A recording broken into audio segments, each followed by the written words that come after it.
नमस्कार दोस्तों, मैं हूं देव। आप सबका स्वागत है मेरे YouTube channel movies junction Hindi में। दोस्तों देखो, दो तरह का इतिहास होता है। एक इतिहास वो होता है जो हमें किताबों में पढ़ाया जाता है, जो हमें बताया जाता है, व्हाट वी नो। दूसरा इतिहास ऐसे होता है कि जो ना तो हमें कभी किताबों में पढ़ाया जाता है, ना तो उसके बारे में पता होता है, ना तो उसके बारे में हमें कभी बताया जाता है। देखो, अगर हम आजादी की बात करें तो महात्मा गांधी जी, भगत सिंह, सुखदेव, राजगुरु, इनको पूरी दुनिया जानती है और ऑफ कोर्स जानना भी चाहिए क्योंकि उन्होंने उतने लेवल का सैक्रिफाइस देश के लिए किया है। But let me clear one thing दोस्तों, ऐसा ही सैक्रिफाइस करने वाले और कई सारे लोग थे, बट अनफॉर्चुनेटली ऐसे लोग इतिहास के पन्नों में कई गुम हो गए। आज हम बात करने वाले हैं सरदार उधम सिंह जी की। तो सरदार उधम सिंह जी कौन थे, उन्होंने एग्जैक्टली क्या सैक्रिफाइस किया था, देश के लिए क्या किया था, फिल्म कैसी है उनके ऊपर जो आई है, फिल्म कितनी अच्छी है, कितनी अच्छी नहीं है, सब बात करेंगे। लेकिन आगे बढ़ने से पहले चैनल पे पहली बार तो सब्सक्राइब करना, बेल आइकन को प्रेस करना ना भूलिएगा ताकि कोई भी वीडियो आपसे कभी भी मिस ना हो। देखो, ये जो फिल्म है सरदार उधम, इसको आप Amazon प्राइम पे देख सकते हो। डायरेक्टेड बाय सुजीत सरकार। लीड रोल में नजर आते हैं विकी कौशल। दोस्तों देखो, सरदार उधम सिंह जी कौन थे, उन्होंने क्या किया था, ये जानने से पहले जानना होगा कि 13 अप्रैल 1919 को क्या हुआ था।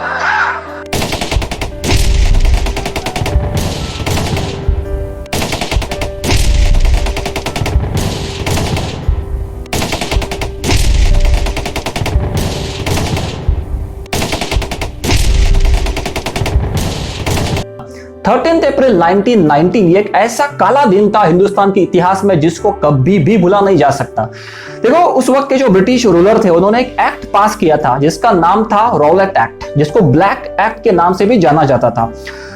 अब इस एक्ट को प्रोटेस्ट करने के लिए जलियांवाला बाग में लगभग 20,000 लोग इकट्ठा हुए थे और peacefully, let me repeat myself, peacefully they were protesting to that act.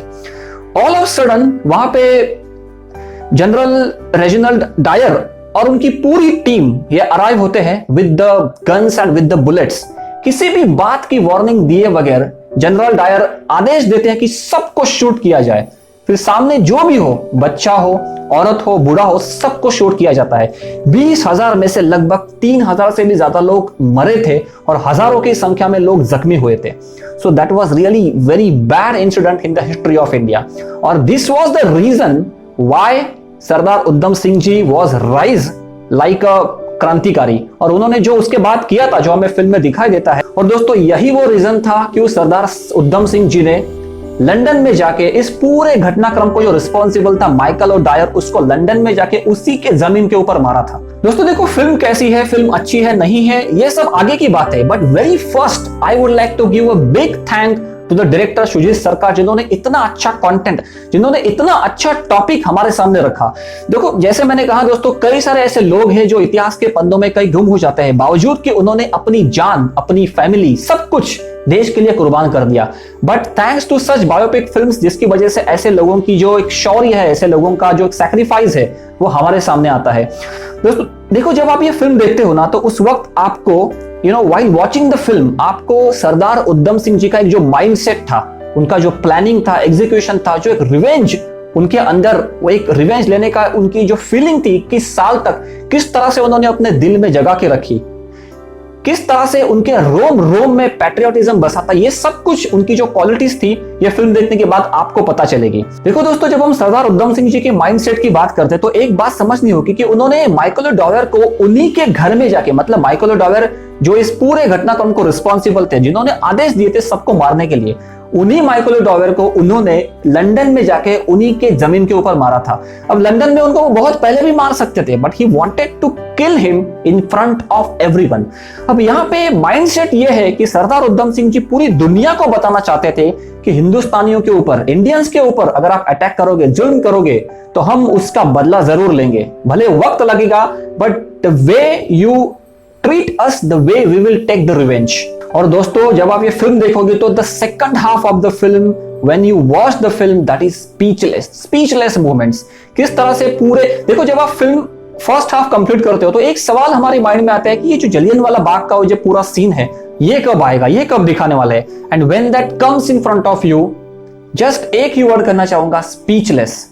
जिस तरह से उन्होंने पूरे घटनाक्रम को दिखाया है, एक सवाल हर कोई जो ये फिल्म देखेगा अपने आप को पूछेगा कि एक्चुअल में जब ये इंसिडेंट हुआ होगा वो कितना ब्रूटल होगा। किसी ने अपने माँ बाप को मरते हुए देखा, किसी ने अपने बच्चों को मरते हुए देखा, दादाजी ने अपने पोतों को मरते हुए देखा। It was very brutal, speechless. और इन्होंने फिल्म में सिर्फ वो इंसिडेंट ही नहीं दिखाया, बल्कि इसके बाद जो एक एक्चुअल में डिफिकल्ट सिचुएशन थी, एक ब्रूटल सिचुएशन थी, जो भी उनमें से लोग बचे थे उनको हॉस्पिटलाइज करना, सरदार उधम सिंह जी का रोल, कई सारे लोग जो थे उन्होंने, जिनकी भी जान बची थी, जो ऑलमोस्ट मरने की कगार पे थे, उन लोगों को किस तरह से बचाया है, उनका हॉस्पिटलाइजेशन, उनको डॉक्टर के पास लेके जाना, सब कुछ दोस्तों इतने जिस तरह से दिखाया है, आंख से पानी आ जाता है। You know that melt your heart, just one word, speechless. Apart from this दोस्तों, दूसरी अच्छी बात इस फिल्म की मुझे ये लगी कि देखो, जब आप पीरियड फिल्म्स देखते हैं तो सबसे जरूरी होता है कि उस पीरियड एरिया को, उस पीरियड एनवायरनमेंट को आपके सामने क्रिएट किया जाए। इस फिल्म में अगर आप देखोगे तो उस वक्त का जो हिंदुस्तान था, उस वक्त का जो लंदन था, उसको हुबेहू आपके सामने रखने की कोशिश की है। मतलब उस वक्त के टेलीफोन्स, उस वक्त के police station, passport offices, courts, सबको एग्जैक्टली आपके सामने रखने की कोशिश की है जैसे वो थे। तो ये एक रियलनेस, एक रियलिस्टिक फील आपको फिल्म देखते वक्त आएगा। Banita Sandhu, Amol Parashar, Stephen Hogan, Andrew Havill, Shaun Scott, देखो इनकी एक्टिंग तो काफी अच्छी है, नो डाउट, कोई डाउट नहीं है। बट विक्की कौशल दोस्तों, let me tell you, Vicky Kaushal जो एक्टिंग की है इस बंदे ने, एब्सोल्युटली फैंटास्टिक।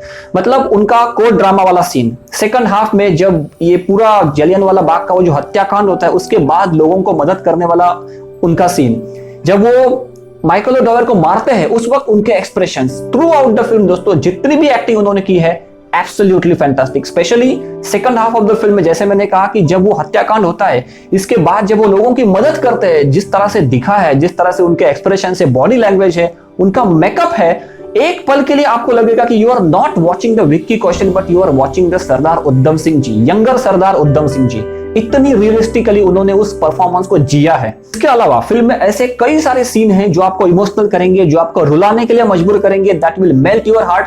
देखो एक दो सीन आपको बताता हूं। एक सीन है जहां पे वो हंगर प्रोटेस्ट करते हैं सरदार उधम सिंह जी। उस वक्त जिस तरह की ट्रीटमेंट उनको दी जाती है, जिस तरह से उनको खाना खिलाया जाता है by British government, that is very brutal. इसके अलावा जब वो जेल में होते हैं, प्रिजन में होते हैं, उस वक्त उनकी जिस तरह से हालत दिखाई है, उनके बात करने का तरीका, अंदाज, फिर भी एंड तक किसी का वो नाम नहीं बताते। That proves the real patriotism in the man.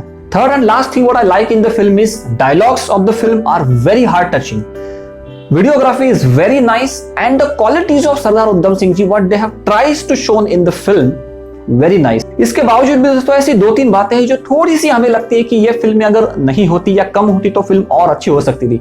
देखो फिल्म की जो लेंथ है वो लगभग 2 घंटे 42 मिनट की है, 2 hours 42 minutes। First half of जो फिल्म है इसको एडिटिंग के साथ और थोड़ा छोटा किया जा सकता था, छोटा करके और थोड़ी फिल्म फास्ट पेस पे चलती। जो सीक्वेंस है, जो कनेक्टिविटी है ईयर बाय ईयर को, कौन से ईयर में क्या हुआ, उसको जिस तरह से उन्होंने कनेक्ट किया है और थोड़े फास्ट पेस पे चलता, तो फर्स्ट हाफ और थोड़ा छोटा होता था और लगभग फिल्म 2-2.25 घंटे में रैप अप की जा सकती थी और भी अच्छी फिल्म निकल के आती। दूसरी बात, देखो ये फिल्म अगर आप फैमिली के साथ देखोगे, ऑफ कोर्स ये फैमिली के साथ देखने वाली ही फिल्म है, लेकिन एक प्रॉब्लम हो सकता है कि अगर आपकी फैमिली में से बहुत लोगों को इंग्लिश अगर नहीं समझता है, क्योंकि 60% जो फिल्म है, 60-70% ये इंग्लिश में है, क्योंकि ऑफ कोर्स ये जो पूरी स्टोरी चलती है वो लंदन में चलती है। जो सरदार उधम सिंह जी माइकल ओडोवर को मारते हैं, फिर उनको पकड़ा जाता है, कोर्ट ड्रामा चलता है, that everything happens in London. तो इसके लिए 60% जो फिल्म है दैट इज इन इंग्लिश। तो फैमिली में से अगर आप किसी को उतना इंग्लिश नहीं आता है तो उनके लिए this would be like a Hollywood film, तो ये थोड़ी सी बात उनको खटक सकती है। तो दोस्तों एंड में यही कहूंगा कि this is a must watch film, क्योंकि इस तरह की फिल्में वैसे भी बहुत कम बनती है और सरदार उधम सिंह जी ने जो हमारे देश के लिए जो क्रांति की है, जो देश के लिए एक रिवेंज लेना बहुत जरूरी था, जो उन्होंने लिया है, जो अपना बलिदान दिया है प्राण का, मुझे लगता है कि उनकी पूरी स्टोरी आपको जरूर देखनी चाहिए, हम सबको पता होनी चाहिए, पूरे हिंदुस्तान को पता होनी चाहिए। That is the reason this is a must watch film. तो दोस्तों ये था हमारा रिव्यू फिल्म सरदार उधम के बारे में। आपको रिव्यू कैसा लगा कमेंट बॉक्स में कमेंट करके हमें जरूर बताना। जल्द ही मिलेंगे अगले वीडियो में, तब तक के लिए टेक केयर गाइस।